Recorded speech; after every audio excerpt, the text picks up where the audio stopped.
सभी छात्र छात्राओं को हार्दिक शुभकामनाएं। कल हम बात कर रहे थे रस निष्पत्ति सिद्धांत की भट्टनायक के द्वारा की गई व्याख्या, और हमने देखा कि भट्टनायक वो पहले व्याख्याकार थे जिन्होंने सर्वथा मौलिक ढंग से इस सिद्धांत की व्याख्या की, और उनके द्वारा काव्य के संबंध में साधारणीकरण की खोज एक महत्वपूर्ण देन साहित्य को है। आज हम बात करेंगे अभिनवगुप्त का अभिव्यक्तिवाद। रस निष्पत्ति सिद्धांत के चौथे व्याख्याकार हैं अभिनवगुप्त, और उनका जो मत है वो कहलाता है अभिव्यंजनावाद अथवा अभिव्यक्तिवाद। उन्होंने निष्पत्ति का अर्थ अभिव्यक्ति दिया है। इससे पहले निष्पत्ति का अर्थ किसी ने उत्पत्ति दिया, किसी ने कुछ और दिया। शंकुक ने, भट्टनायक ने भोग दिया। अभिनवगुप्त निष्पत्ति का अर्थ बताते हैं अभिव्यक्ति, और कहते हैं कि विभाव आदि रस की अभिव्यंजना करते हैं, कि विभाव अनुभाव और संसारी भाव होते हैं वो रस की अभिव्यंजना करते हैं। और काव्य पढ़ते समय या नाटक देखते समय, कविता को पढ़ते समय या नाटक देखते समय पाठक या दर्शक जो होता है वह स्व और पर का भेद भूल जाता है। यानी मैं कौन हूँ और दूसरा कौन है, इस भेद को वह भूल जाता है और अपने आप को मंच में अभिनय करने वाले पात्रों के साथ या मूल पात्रों के साथ एकाकार कर लेता है। आनंद को ही अभिव्यक्ति रूप में अनुभव करता है, और जो अनुभूति होती है या जिसको आनंद, इसने अभिनवगुप्त ने अभिव्यक्ति कहा, वह उसको आनंद के रूप में अनुभव करता है। अभिनवगुप्त ने भट्टनायक की बहुत सारी मान्यताओं का खंडन किया। वे भट्टनायक की बहुत सारी मान्यताओं का खंडन करते हुए अपने मत को प्रकट देते हैं, और अपने मत को प्रकट करते हुए उन्होंने इसका नाम दिया अभिव्यक्तिवाद। भट्टनायक के जो मत थे उसके ऊपर व्याख्या करते हुए कहते हैं कि एक तो भावकत्व और भोजकत्व की प्रक्रिया लगभग अस्वीकार्य है। भावकत्व है और भोजकत्व है, यानी भावनाओं का जागृत होना और फिर उन भावनाओं का भोग करना, जो कि भट्टनायक ने बताया था, उस प्रक्रिया को वो अस्वीकार करते हैं और कहते हैं कि भट्टनायक ने इसकी कल्पना किसी शास्त्रीय प्रभाव के आधार पर नहीं की, ये कोरी कपोल कल्पना है, बैठे बैठे कर ली। दूसरे उन्होंने सिद्ध किया है कि रति आदि स्थायी भाव जो होते हैं, नौ स्थायी भाव जो होते हैं, वो पाठकों के अंतःकरण में संस्कार रूप में सदैव विद्यमान रहते हैं, इसलिए इनका उत्पन्न होना या इनके आविर्भाव का तो प्रश्न ही नहीं उठता। वो कहते हैं कि तो संस्कार रूप में सदैव विद्यमान होते हैं, और भट्टनायक कहते हैं कि ये उदय होते हैं। यानी अभिनवगुप्त कहते हैं कि स्थायी भाव जो होते हैं वो सामाजिक के हृदय में संस्कार रूप में विद्यमान होते हैं, और इनका विभाव आदि से संयोग होता है। और वो संयोग कैसे होता है, या तो काव्य को सुनने से या नाटक को देखने से।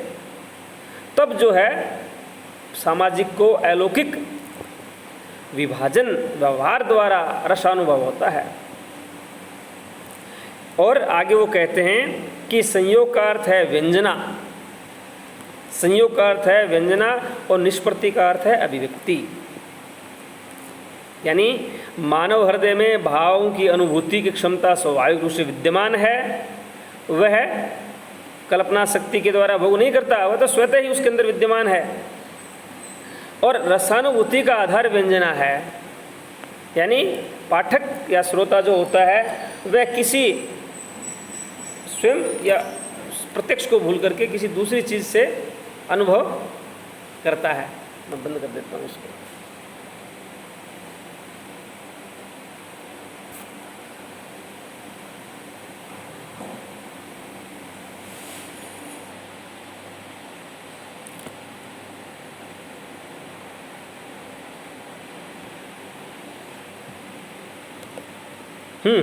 अभिनवगुप्त का कहना है कि रसानुभूति का आधार व्यंजना शब्द शक्ति है। वो कहते हैं कि काव्य के पढ़ने से अथवा नाटक को देखने से भावनाओं की उत्पत्ति अथवा निष्पत्ति नहीं होती, केवल अभिव्यक्ति होती है। भाव तो संस्कार रूप में सामाजिक के हृदय में पहले से विद्यमान होते हैं, इसलिए वो कहते हैं कि केवल जो है उससे अभिव्यक्ति होती है। इस प्रकार अभिनवगुप्त का जो मत है उससे स्पष्ट सामने आता है कि काव्य हमारी भावोत्तेजना या भावाभिव्यक्ति का साधन मात्र हैं, वो नए भावों की सृष्टि या नए भावों का निर्माण नहीं करता। इसके बाद के जो प्रवृत्ति आचार्य थे उन्होंने भी प्राय अभिनवगुप्त के मत को स्वीकार किया है, लेकिन कुछ विद्वानों ने यत्र तत्र उनमें कुछ संशोधन किए हैं, जिनमें हम धनंजय का नाम ले सकते हैं।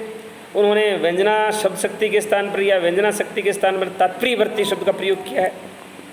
और नाट्य दर्पण के रचयिता जो रामचंद्र गुणाकर हैं, उन्होंने चमत्कार को रसानुभूति का कारण बताया। वो कहते हैं कि व्यंजना नहीं, चमत्कार। कुल मिलाकर के चमत्कार भी वही है और व्यंजना भी वही है। व्यंजना शब्द शक्ति के द्वारा भी चमत्कार उत्पन्न किया जाता है, किसी अन्य अर्थ की अभिव्यक्ति की जाती है। इस प्रकार रस निष्पत्ति सिद्धांत की सर्वमान्य व्याख्या आचार्य अभिनवगुप्त के द्वारा की गई व्याख्या को माना गया, जिसमें यह कहा गया कि अभिव्यक्ति की जाती है क्योंकि भाव तो पहले से ही विद्यमान होते हैं। आधुनिक विद्वान इस बारे में क्या कहते हैं? हमने भट्टनायक का जब अध्ययन किया तो उसमें पढ़ा था कि भट्टनायक ने एक साधारणीकरण नाम का वस्तु काव्य में बताई। साधारणीकरण के बारे में रस निष्पत्ति शब्द की व्याख्या आधुनिक जो आचार्य हैं उन्होंने नहीं की, आधुनिक विद्वानों ने, हिंदी के विद्वानों ने नहीं की, लेकिन उन्होंने रस निष्पत्ति के स्थान पर साधारणीकरण शब्द का प्रयोग किया है। और साधारणीकरण के बारे में आधुनिक जो युग है उसके विद्वान हिंदी साहित्य के उनमें सबसे पहला नाम आता है श्याम सुंदर दास का। श्याम सुंदर दास कहते हैं कि साधारणीकरण की अवस्था को योग की उस मधुमती भूमिका के समान बताया जाता है या मान लिया जाना चाहिए, जिसमें मस्तिष्क तर्क वितर्क से शून्य होकर आत्मानुभूति में लीन हो जाता है और पाठक या सहृदय या दर्शक रसानुभूति करता है। वहाँ तर्क वितर्क की क्षमता ही नहीं रहती। आगे चल करके वो कहते हैं कि मधुमती भूमिका चित्त की विशेष अवस्था है। मधुमती भूमिका जो होती है वो कौन सी होती है? तो कहते हैं कि मधुमती भूमिका चित्त की विशेष वृत्ति है जिसमें वितर्क की सत्ता रह ही नहीं जाती।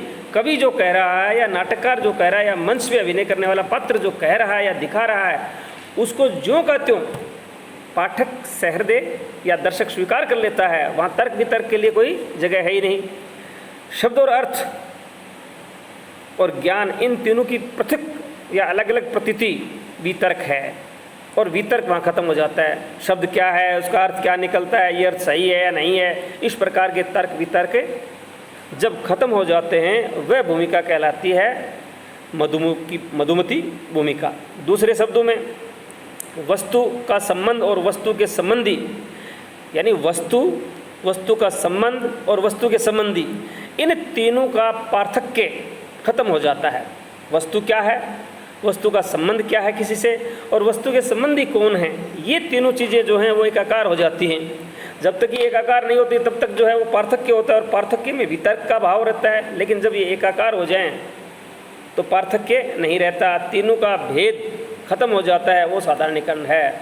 इस पार्थक्य अनुभव को अपर प्रत्यक्ष भी कहते हैं, जिस अवस्था में संबंध और संबंधी दोनों विलीन हो जाते हैं।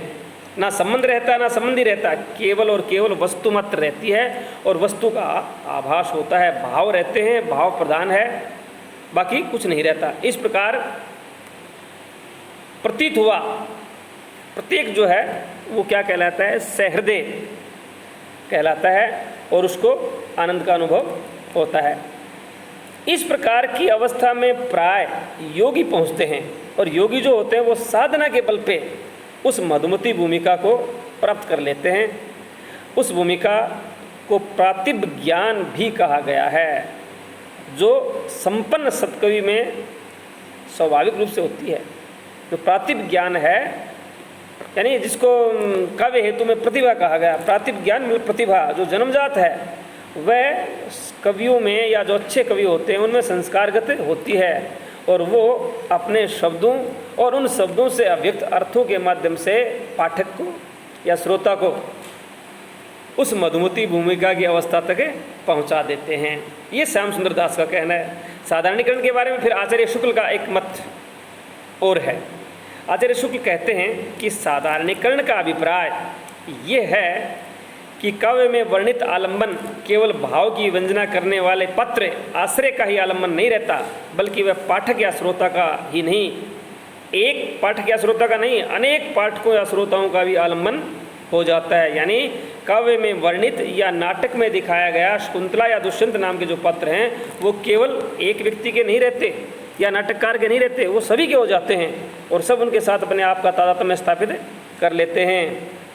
उस आलंबन के प्रति व्यंजित भाव में पाठकों या श्रोताओं का भी हृदय योग देता है और पाठक या श्रोता जो होते हैं उनका हृदय उनके साथ एकाकार होकर के उसी भाव का रसात्मक अनुभव करता है, जिस भाव का अनुभव कवि करता है, जिस भाव का अनुभव मूल पत्र करता है।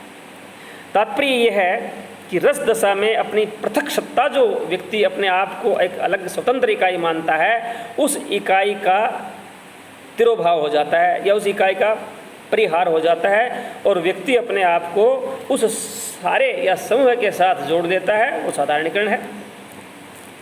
यानी ये कह सकते हैं कि काव्य में वर्णित विषय वस्तु को हम अपने व्यक्तित्व से संबद्ध करके या अपने व्यक्तित्व से जोड़ करके देखते हैं और ये लगता है कि मंच पे जो हो रहा है या कविता में जो कहा जा रहा है वह मेरे बारे में है या वो मैं ही हूँ। ये साधारणीकरण की अवस्था है, आचार्य शुक्ल का कहना है। इस प्रकार कब होता है, कैसे हो सकता है, उसके लिए आचार्य शुक्ल कहते हैं कि योग क्षेम वासना की उपाधि से ग्रस्त हृदय द्वारा ये चीज़ ग्रहण नहीं की जा सकती। जिस व्यक्ति के अंदर अपने और पराये का भाव रहेगा, जो स्व और पर से युक्त रहेगा, वह इस प्रकार का भाव ग्रहण नहीं कर सकता। तो इसके लिए वो कहते हैं कि निर्विशेष शुद्ध और मुक्त हृदय चाहिए। जिसके पास मुक्त हृदय है, निर्विशेष हृदय है, शुद्ध हृदय है, वही व्यक्ति कविता में वर्णित कवि के भावों को ग्रहण कर सकता है और साधारणीकरण की अवस्था तक पहुंच सकता है। साधारणीकरण के बारे में एक सबसे भिन्न मत जो आया आधुनिक युग में वो आया डॉक्टर नगेंद्र का। डॉक्टर नगेंद्र ने एक बहुत महत्वपूर्ण तथ्य का उद्घाटन किया। उन्होंने कहा कि साधारणीकरण जो होता है विषय वस्तु से नहीं होता या विषय से नहीं होता, पात्रों से नहीं होता। वो कहते हैं कि साधारणीकरण कवि की अनुभूति का होता है, कवि की जो अनुभूति होती है उसी का साधारणीकरण होता है। आगे चलकर नगेंद्र बहुत जोरदार बात कहते हैं। वो कहते हैं कि एक ही पत्र विभिन्न कवियों के द्वारा विभिन्न रूप में वर्णित किया जाता है। जैसे मान लीजिए वो कहते हैं रावण है, रावण को तुलसीदास ने एक अलग चरित्र के रूप में उपस्थित किया, दक्षिण के जो लेखक हैं वो अलग चरित्र के रूप में उपस्थित करते हैं। तो पढ़ने वाले पाठक जो होते हैं वो जो कवि कहता है वैसा ही ग्रहण करते हैं। इसका मतलब है कि महत्वपूर्ण कवि हुआ। कुछ पत्र जो होते हैं वो सार्वभौमिक या सार्वजनिक पत्र होते हैं, लेकिन कवि उन पत्रों को जैसा रच देता है, जैसा कह देता है, वैसे ही पत्र पाठक को दिखाई देते हैं। मतलब ये है कि पाठक उसी रूप का साक्षात्कार करेगा जिस रूप को कवि ने चित्रित किया है। सरल शब्दों में इस बात को कहा जाए तो ये कहा जा सकता है कि कवि चाहे तो रावण को अत्याचारी के रूप में प्रस्तुत कर सकता है और चाहे तो उसे अपनी आन पर मर मिटने वाला दिखाकर उसके प्रति पाठक की सहानुभूति जगा सकता है। भाई तुलसीदास ने रावण को अत्याचारी के रूप में प्रस्तुत किया, लेकिन कोई अन्य कवि रावण को अत्याचारी न मानकर ये भी दिखा सकता है कि रावण ने अपने स्वत्व की रक्षा के लिए या अपनी आन की रक्षा के लिए या अपनी बहन का अपमान का बदला लेने के लिए ये सारा का सारा कार्य किया था। वह स्वाभिमानी व्यक्ति था। तो पाठक की सहानुभूति रावण के साथ हो जाएगी। यानी कवि पत्र को जिस प्रकार चित्रित करते हैं, पाठक कवि के हृदय से सहानुभूति तादात्म्य में रखता है और वैसा ही अनुभव करता है। इसलिए नगेंद्र कहते हैं कि काव्य में कवि की अनुभूति का साधारणीकरण होता है, विषय वस्तु का नहीं होता। कवि कैसा अनुभव करता है किसी के बारे में, वही पाठक अनुभव करता है। ये भी सही माना जा सकता है कि कवि से हमारा तादात्म्य होता है। यानी कवि जिस वस्तु को जिस भावनात्मक दृष्टि से देखता है, पाठक भी उस वस्तु को उसी दृष्टि से देखता है। अगर कवि ने किसी चरित्र को या किसी पत्र को बुरा दिखा दिया तो पाठक भी उसको बुरा महसूस करेगा, अगर अच्छा दिखा दिया तो पाठक भी उसको अच्छा महसूस करेगा। इसलिए कहा जा सकता है कि वस्तु का साधारणीकरण या व्यक्ति का साधारणीकरण कवि के माध्यम से होता है। अतः कहना चाहिए कि कवि के साथ हमारा तादात्म्य और काव्य का साधारणीकरण होता है। ये पहली बार डॉक्टर नगेंद्र ने अपना मत दिया था और ये काव्य सिद्धांत में पहला एक ऐसा प्रयास किया गया कि कवि की अनुभूति को महत्व दिया गया। अब हम बात करते हैं अंत में रस सिद्धांत का महत्व क्या है। रस सिद्धांत जीवन के सुंदर और कुरूप सभी पक्षों का वर्णन करता है, ये बात तो सर्वविदित है। अब ये कह सकते हैं कि वह काव्य में रस को स्थान देने के लिए पक्षपाती हो गया कि रस को सबसे महत्वपूर्ण बता दिया, लेकिन फिर भी जीवन के जो दोनों पक्ष होते हैं, अच्छे और बुरे, उस दोनों का महत्व इस रस सिद्धांत में है। इसके अनुसार केवल श्रृंगार, वीर, करुण में ही नहीं, विभत्स, भयानक और रौद्र रस में भी रसानुभूति होती है। केवल अच्छे रसों में भी नहीं होती, बुरे रस जो होते हैं उनमें भी रसानुभूति की क्षमता है और आदमी आनंद का अनुभव करता है। यही कारण है कि आगे चलकर रस सिद्धांत गांधीवादियों की करुणा और मार्क्सवादियों की घृणा दोनों को ही काव्य में स्थान देने की क्षमता रखता है। वो मार्क्सवादियों के साथ भी है, वो गांधीवादियों के साथ भी है। विश्व की किसी भी विचारधारा से रस सिद्धांत का कोई विरोध नहीं है, वह सबको अपने साथ समेट कर चलता है, सबका सामंजस्य रखता है। यदि उन विचारों की अभिव्यंजना या व्यंजना भावात्मक शैली में की जाए, किसी भी बात को अगर भावात्मक शैली में कही जाए तो रस सिद्धांत उसको स्वीकार किया करता है, चाहे वो बात खराब हो, चाहे वह बात सामाजिक हित से परे हो। युग और देश के अनुसार समीक्षा के मानदंड बदलते रहते हैं, किंतु रस सिद्धांत एक ऐसा मानदंड है जो सभी युगों में, सभी देशों में और सभी काव्यों में समान रूप से सफलतापूर्वक चल रहा है। अस्तु, जब तक साहित्य का संबंध मानवीय भावनाओं से रहेगा तब तक रस सिद्धांत का महत्व अक्षुण्ण रहेगा। इसी के साथ रस सिद्धांत या रस निष्पत्ति संबंधी जो हमारा व्याख्यान समाप्त हुआ। अगली कक्षा में हम किसी और विषय पे बात करेंगे। धन्यवाद। लो सर।